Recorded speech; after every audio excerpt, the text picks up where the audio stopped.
Agora o Ver Mais vai falar sobre aposentadoria, um tema que diz respeito à vida de milhares de brasileiros. E por isso é importante destacar a reforma da Previdência promulgada em 2019, que trouxe uma série de mudanças.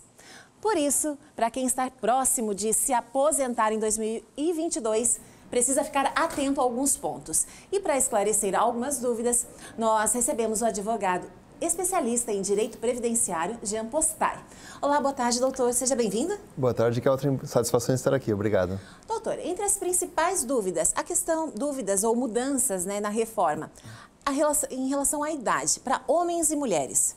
Então, é interessante, Kelton, porque nós estamos no meio de uma transição, né? Então, normalmente, a idade do homem para se aposentar é 65 anos, por idade, e para a mulher 60 anos. E com a reforma da Previdência, em 2019, foi colocado a idade para a mulher em 62 anos. Só que está aumentando ano a ano. Então, a gente está esse ano, em 2022, com um requisito de 61 anos e 6 meses. A gente está no meio dessa transição. E ano que vem, aí sim, as mulheres vão precisar de 62 anos, né? E os homens de 65, para conseguir essa aposentadoria por idade. E aí nós temos vários outros tipos de aposentadoria também. O que seria o termo idade mínima progressiva? Essa é uma das regras de transição que nós temos, né? Ela exige do homem 62 anos e 6 meses e da mulher 57 anos, além do tempo de contribuição para se aposentar. Então, é uma das regrinhas de transição que nós temos. O que é uma transição? É a mudança da regra antiga para a nova. Como a mudança foi muito brusca, então o governo acabou prevendo essas possibilidades de você se encaixar no meio e aí conseguir alguma regrinha de transição. Antes de fazer a próxima pergunta, eu quero reforçar para que você de casa, se tem alguma dúvida, pode mandar no nosso WhatsApp, que a gente vai passar aqui para o Dr. Jean e te responde ao vivo. Até porque, Dr. Jean, a pandemia... ir até o INSS nunca foi fácil, a pandemia, então, trouxe mais dificuldades ainda. Qual é hoje a melhor forma de entrar em contato com o INSS, seja para dar entrada no processo ou para tirar alguma dúvida, caso tenha tido a aposentadoria bloqueada por algum motivo? Então, muito interessante a sua pergunta. Na verdade, hoje em dia nós temos o aplicativo do Meu INSS, né? Que, por incrível que pareça, funciona muito bem. Tem que ser muito elogiado, porque ali você tem todos os pedidos que a pessoa pode fazer, ela consegue consultar o seu tempo de contribuição, consegue simular a sua aposentadoria. Então, é um aplicativo que a gente sempre recomenda a pessoa se cadastrar, entrar ali e verificar quando vai se aposentar, como que vai se aposentar, quais as possibilidades, porque é um aplicativo muito bem pensado. Claro, existem questionamentos desse tipo de aposentadoria, muitas vezes dá para a pessoa se aposentar antes, mas o aplicativo funciona bem, sim. Mas agora, com o retorno do atendimento presencial, a pessoa pode optar entre ir na agência e fazer tudo pelo aplicativo? É interessante porque normalmente na própria agência eles pedem para a pessoa fazer pelo aplicativo. O aplicativo facilitou tanto a vida de todo mundo que normalmente os servidores recomendam para vários tipos de serviço que se faça pelo aplicativo. A pessoa também pode utilizar o telefone 135 para fazer alguns requerimentos, mas normalmente o app está sendo mais utilizado por ser muito prático. O 135 é só telefone fixo, né? Exatamente. Ele tem esse detalhe. Mas, por exemplo, o tempo de espera do processo é o mesmo na agência presencial ou através do aplicativo? Sim, ele é o mesmo. O INSS, por causa da reforma, ele acabou tendo muitos pedidos de aposentadoria, tanto o INSS quanto a Justiça. Tem muita gente querendo se aposentar para pegar uma regra de transição ainda. Então, a realidade é que o INSS está bem lento. A pessoa vai fazer o pedido e, dependendo do tipo de aposentadoria, tem caso que está demorando 1, 2, 3 anos para o caso ser julgado em todas as instâncias do INSS. Então, realmente está um pouco lento. Então, se fez o pedido pelo aplicativo, não precisa ficar ansioso, tem que ir na agência para ver se acelera, porque não vai adiantar. Não costuma adiantar. Normalmente vai ter que realmente esperar. É interessante verificar se todos os requisitos estão preenchidos. Se no processo tiver alguma discussão, por exemplo, aqui em Joinville, tem muita discussão de insalubridade, né? Então, se tiver essa discussão de insalubridade, vai demorar mais. Se tiver período rural, em Joinville também é muito comum, pessoas com período rural também demoram um pouquinho mais. Então, tem que ver caso a caso. Uma pessoa que já tem todos os requisitos prontos, aí realmente o processo é mais rápido. De qualquer modo, o encaminhamento através do aplicativo é analisado por funcionários daqui de Joinville. Não, é interessante. Muitas vezes os processos estão enviando para vários locais do Brasil. Eles estão variando bastante. É um novo sistema que eles criaram e às vezes vem processos de fora para cá. Então varia muito. Às vezes o processo da pessoa, ela entra em Joinville, mas ele pode acabar sendo julgado em outro estado. Isso está acontecendo. O que acaba acelerando o processo, né? É o que a gente espera, com certeza. Doutor, as pessoas que tiveram o benefício bloqueado por algum motivo durante a pandemia também podem resolver pelo aplicativo? Também é possível resolver pelo aplicativo ou fazer um requerimento no INSS para pedir essa liberação. Se por algum motivo não for possível, é possível entrar no Poder Judiciário. Mas muitas vezes no próprio INSS, às vezes até uma reclamação na ouvidoria, a pessoa acaba resolvendo esse bloqueio. Claro, precisa ver o motivo desse bloqueio, mas muitas vezes lá dentro mesmo a pessoa já consegue resolver. O senhor concorda só na questão, a dificuldade, às vezes os aposentados que não têm essa habilidade para mexer no aplicativo acaba complicando. Nesse caso, a pessoa precisa buscar um profissional, um especialista para fazer esse encaminhamento ou um terceiro pode auxiliar a preencher os dados por ela? Então, ela pode buscar um terceiro, mas a aposentadoria, a gente sempre brinca que ela é mais ou menos como uma cirurgia com o médico. Cada cirurgia tem a sua história, né? Tem os seus prós, os seus contras. Então, a pessoa que vai entrar com uma aposentadoria, depende o tipo de aposentadoria, depende do histórico laboral dela. Em alguns casos, realmente, a gente recomenda a ajuda de um especialista, porque a gente sabe que vai ter conflito, ou seja, o INSS talvez não vai aceitar aquele período rural, talvez vai entender que não tem insalubridade naquela empresa, e isso afeta tanto o direito para se aposentar, que pode demorar alguns anos a mais, quanto o valor da aposentadoria, que pode vir menor. Então, quanto mais complexo o processo, realmente mais interessante a ajuda de um especialista.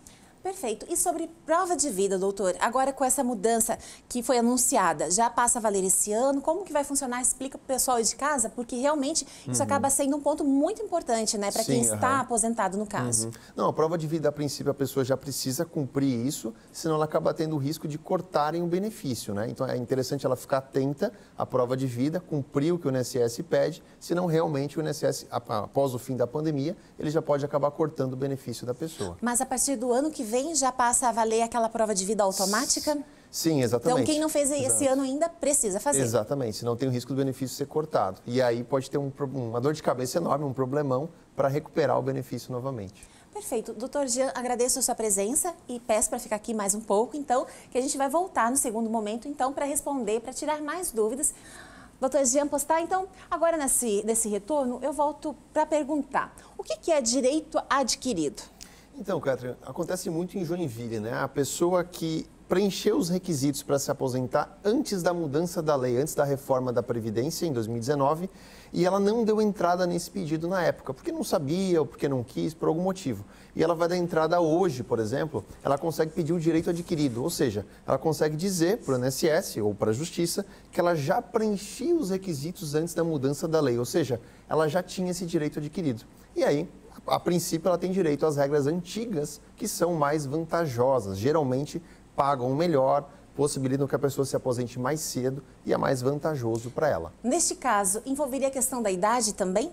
Com certeza, muito. A gente tem muitos trabalhadores em Joinville, eu diria que na faixa dos 40, 50 anos, que podem se aposentar e não sabem, né? E vão esperar a regra nova, que às vezes vai colocar eles para se aposentar com 60, 65. Então, essas pessoas, muitas vezes, se elas incluírem insalubridade, se elas tiverem algum requisito ali cumprido, elas conseguem o direito adquirido e conseguem se aposentar pelas regras antigas. Você imagina se aposentar 10, 15, 20 anos antes da regra nova. Vale muito a pena. Perfeito. Doutor Jean, chegaram algumas perguntas, eu vou pedir para colocar na nossa tela, então, para que o senhor possa responder. Claro.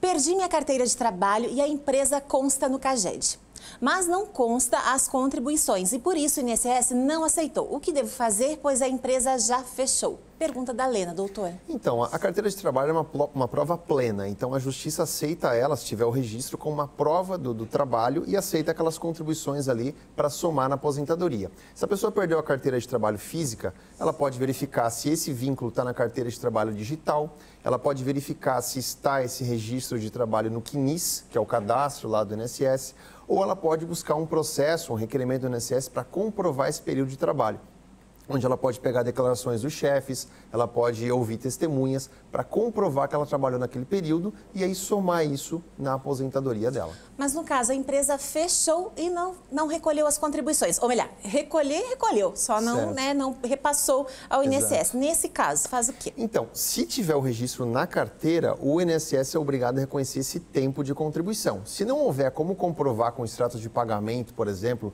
quanto que a pessoa ganhava, pode ser que fique sobre o salário mínimo. Mas pelo menos o tempo de contribuição, que é o mais importante normalmente, ele vai ser reconhecido porque a carteira de trabalho é uma prova plena, né? Se ele não tiver a carteira de trabalho, se essa pessoa não tiver, ela pode buscar daí outras formas de comprovar. Mas normalmente a justiça busca facilitar isso, busca aceitar outras provas para a pessoa conseguir somar esse tempo na aposentadoria. Perfeito, Lena. Não desista, vá em busca dos seus direitos. A gente tem mais uma pergunta. Se uma pessoa que estava para completar em dezembro de 2020 o tempo de contribuição e idade necessários e só depois desse período que entrou com o pedido não consegue receber mais os períodos anteriores? Pergunta da Rosângela. Então, provavelmente a Rosângela está querendo dizer em relação aos atrasados, né? E a resposta, infelizmente, é não. A pessoa consegue os requisitos anteriores, se eles forem mais vantajosos, né? Inclusive o direito adquirido, que nem a gente conversou. Mas receber os atrasados, não. Ela só recebe da data em que ela fez o pedido. Por isso que a gente recomenda a pessoa, muitas vezes, fazer o pedido de aposentadoria. Mesmo que esteja em dúvida, faça, porque não custa nada e ela vai ter esse marco temporal para, se no futuro ela precisar, ela buscar esses atrasados, ou no INSS ou na Justiça. Então, fazer o requerimento é muito importante e deixar ele registrado, porque não tem como receber antes, não, infelizmente. Perfeito. Mais uma pergunta? Eu tenho Parkinson há 10 anos, demorou um pouco para conseguir o diagnóstico. Quais documentos eu preciso para dar entrada na aposentadoria? Paguei alguns anos o INSS, mas perdi os comprovantes. Pergunta do Sérgio. Então, esses pagamentos que o Sérgio fez, mesmo ele tendo perdido, provavelmente vai estar no registro do INSS. Lembra que a gente conversou do meu INSS? Provavelmente vai estar lá no CNIS, no cadastro das informações dele, e vai estar esse registro lá. Com relação ao Parkinson, a gente recomenda muito para o cliente que perdeu os documentos mais antigos, os atestados, os raios-x, as ressonâncias, que ele vá geralmente nos hospitais que ele sempre foi. Por quê? Porque aí lá ele pode pedir o prontuário médico. Vamos imaginar que o Sérgio sempre foi no Hospital São José. Se ele pedir o prontuário médico, o Hospital São José vai ter um registro de todos os atendimentos, das cirurgias que ele fez, de tudo. Ele pega esse prontuário e vai ter todo o histórico dele. E aí isso vai facilitar qualquer pedido que ele for fazer, de auxílio-doença, de aposentadoria por invalidez. Então, o prontuário médico geralmente é a chave para resolver esse tipo de problema. Perfeito, várias perguntas chegaram. Quero agradecer ao Dr. Jean Postai, que mostrou como um especialista pode, então, ser muito importante nesse momento, né? Como o senhor falou, o aplicativo é facilitado, mas ainda assim podem surgir dúvidas. Então, quero agradecer a sua presença hoje e seja sempre muito bem-vinda. Obrigado, Kelton. Obrigado a todos.